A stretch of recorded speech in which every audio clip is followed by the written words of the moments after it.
Super prime അവസാന ഘട്ടത്തിലേക്ക് നിതീഷ്, ഇവിടെ ഈ ഭൂമിയുടെ കാര്യത്തിൽ സർക്കാരിന് റിപ്പോർട്ട് നൽകാൻ പോകുന്നില്ല ഈ അഫിലിയേഷൻ ഉപസമിതി.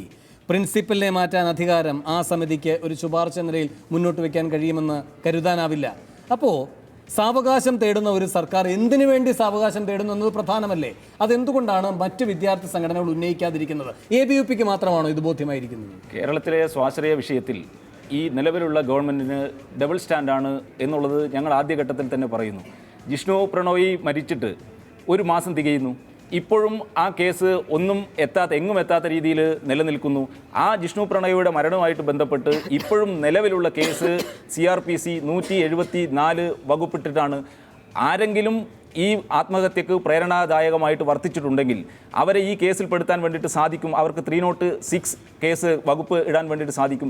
200-ലധികം പരാതികൾ മാനേജ്മെന്റിന്റെ ഭാഗത്തു നിന്നുള്ള പീഡനത്തിന്റെ ഫലമായിട്ടാണ് ജിഷ്ണു പ്രണോയി ആത്മഹത്യ എന്നുള്ളത് ഒരു നിമിഷം എന്ന് വിദ്യാർത്ഥികൾ മുഴുവൻ സമ്മതിക്കുന്ന സമയത്ത് ഗവൺമെന്റ് ഈ വിഷയത്തിൽ എന്താണ് ശക്തമായിട്ടുള്ള നിലപാടെടുക്കാൻ വേണ്ടിയിട്ട് സാധിക്കാത്തത്? വിദ്യാഭ്യാസ മന്ത്രി ജിഷ്ണുവിന്റെ വീട്ടിൽ പോയിട്ട് അമ്മക്ക് ഉറപ്പ് കൊടുക്കുന്നു. നിതീഷ്, ഒന്നാമത് ഇങ്ങനെ പറഞ്ഞുകൊണ്ടിരിക്കുകയാണ് അവർ. ജിഷ്ണുവിന്റെ കാര്യത്തിലാണെങ്കിൽ അന്വേഷണ റിപ്പോർട്ട് വരട്ടെ എന്ന് പറയുന്നു. അപ്പോൾ പിന്നെ മറ്റക്കര ടോംസ് കോളേജ് ആണെങ്കിൽ റിപ്പോർട്ട് കിട്ടി, ഇനി അതിന്റെ മേൽ എന്ത് നടപടി എടുക്കാൻ പറ്റുമെന്ന് ആലോചിച്ചുകൊണ്ടിരിക്കുന്നു. ഇതാണ് സമീപനം. ഇതിന്റെ മേൽ ഒരു റിപ്പോർട്ട് കൂടെ വരാൻ പോവുകയാണ്. അപ്പോൾ ആ റിപ്പോർട്ടിനെ കാത്താണോ ഇരിക്കുന്നത്?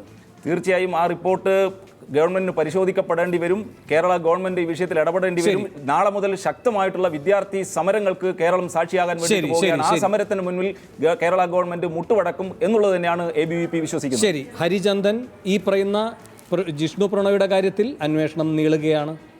ഇനി അതിൽ ഇൻക്വസ്റ്റ് റിപ്പോർട്ടിലെ തിരുത്തലുകൾ ഇപ്പോൾ പുറത്തു വന്നിരിക്കുകയാണ്. അതും പോസ്റ്റ്മോർട്ടം റിപ്പോർട്ടുമായിട്ടുള്ള പൊരുത്തക്കേടുകൾ പുറത്തു വന്നിരിക്കുകയാണ്.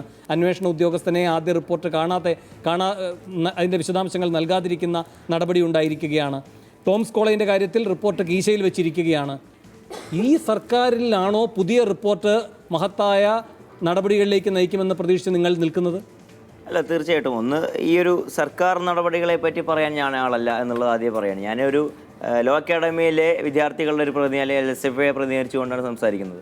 അപ്പോൾ അവിടുത്തെ വിഷയങ്ങളിൽ ഈ പറഞ്ഞ പോലെ ഇന്നത്തെ ചർച്ച, ഇന്നാണ് മന്ത്രിയുമായിട്ട് ചർച്ച ചെയ്യുന്നതിൻ്റെ അടിസ്ഥാനത്തിൽ തീർച്ചയായിട്ടും ഞങ്ങളൊരു അതിനെ നല്ല രീതിയിൽ തന്നെയാണ് കാണുന്നത്. അതിനകത്ത് ഇടപെടലുകൾ ഉണ്ടാവും എന്ന്. കാരണം ഏറ്റവും അടിയന്തരമായി തന്നെ ഈ വിഷയത്തെ, കാരണം അദ്ദേഹത്തിന് മനസ്സിലായിരിക്കുന്നത്, എല്ലാവരും പറഞ്ഞാൽ കുട്ടികളോട് പട്ടിണി കിടന്നുകൊണ്ടിരിക്കുക എന്നുള്ള രീതിയിൽ കൃത്യമായി ആ ഒരു വിഷയം അദ്ദേഹം മനസ്സിലാക്കുകയാണ്. അപ്പോൾ അതിനകത്ത് അടിയന്തരമായ ഒരു ഇടപെടലുണ്ടാവും, തീരുമാനം ഉണ്ടാവും എന്നുള്ള രീതിയിലാണ് സംസാരം അദ്ദേഹത്തിൻ്റെ ഉറപ്പ് വന്നിരിക്കുന്നത്. അതിൽ ഞങ്ങൾ പ്രതീക്ഷ അർപ്പിക്കുന്നു. കാരണം സംസാരിച്ച ഉടനെ തന്നെ മന്ത്രിക്ക് അവിടെ തൻ്റെ ടേബിളിൽ ഇരുന്നുകൊണ്ട് എഴുതി കൊടുക്കാൻ പറ്റുന്നൊരു സാധനമാണ് പ്രിൻസിപ്പളിൻ്റെ രാജി എന്ന് ഞാൻ കരുതുന്നില്ല.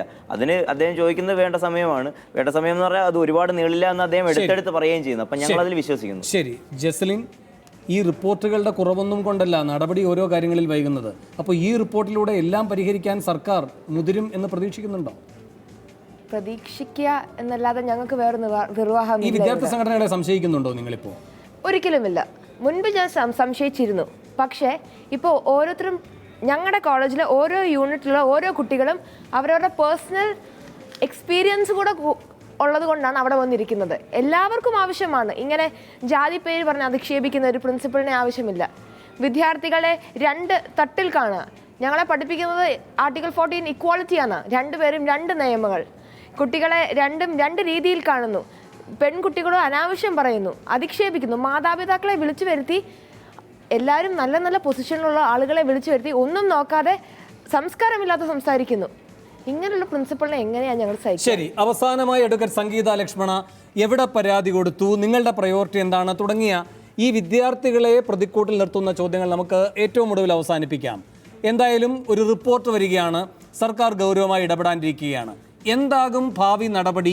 പ്രശ്നപരിഹാരത്തിന് ഉതകുക എന്നാണ് താങ്കളുടെ ഒരു വിലയിരുത്തൽ, അവിടെ പഠിച്ച ഒരാളെന്ന നിലയിൽ കൂടി?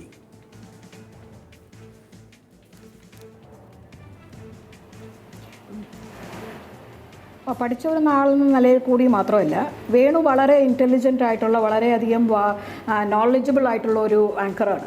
വേണു എന്തിനാ ഇങ്ങനെ ഇത്ര അബ്സോർഡ് ആയിട്ടുള്ള ഒരു കൺക്ലൂഷനിലേക്ക് എത്തുന്നതെന്ന് എനിക്ക് മനസ്സിലാവുന്നില്ല. ഇവിടെ ലോ കോളേജിലെ സ്റ്റുഡൻസും മാനേജ്മെൻറ്റും യൂണിവേഴ്സിറ്റിയും തമ്മിൽ തീർക്കേണ്ട വിഷയമാണിത്. ഇവർ മൂന്നാണ് ഘടകങ്ങൾ. ലോ അക്കാഡമി സ്റ്റുഡൻസ്, അതിനെ എങ്ങനെയെങ്കിലും കാറ്റഗറി ഉണ്ടെങ്കിൽ ആ കാറ്റഗറി എന്ന് വെച്ചാൽ സമരത്തെ അനുകൂലിക്കുന്നവരും പരാതിയുള്ളവരും പരാതി ഇല്ലാത്തവരും എല്ലാവരും കൂടെ ചേർന്നിട്ടുള്ള സ്റ്റുഡൻസും മാനേജ്മെൻറ്റും യൂണിവേഴ്സിറ്റിയും ഇത് മൂന്ന് പേർ കൊണ്ട് തമ്മിൽ ചേരുന്നത് തീരുന്നില്ല എന്നുണ്ടെങ്കിൽ ഹൈക്കോടതിയിലെത്തുക. അതല്ലാതെ സർക്കാരിന് പോലും ഞാൻ മനസ്സിലാക്കിയെടുത്തോളം to my limited but accurate knowledge ഇത് സർക്കാരിന് പോലും ഇതിനകത്ത് കാര്യമായിട്ട് ഈ സ്റ്റേജിലൊന്നും ചെയ്യാനില്ല. ശരി, വളരെയധികം നന്ദി. എൻ്റെ സമയം കഴിയുകയാണ്. വളരെയധികം നന്ദി. ചർച്ചയിൽ പങ്കെടുത്ത എല്ലാവർക്കും. സൂപ്പർ പ്രൈം ടൈം അവസാനിക്കുന്നു.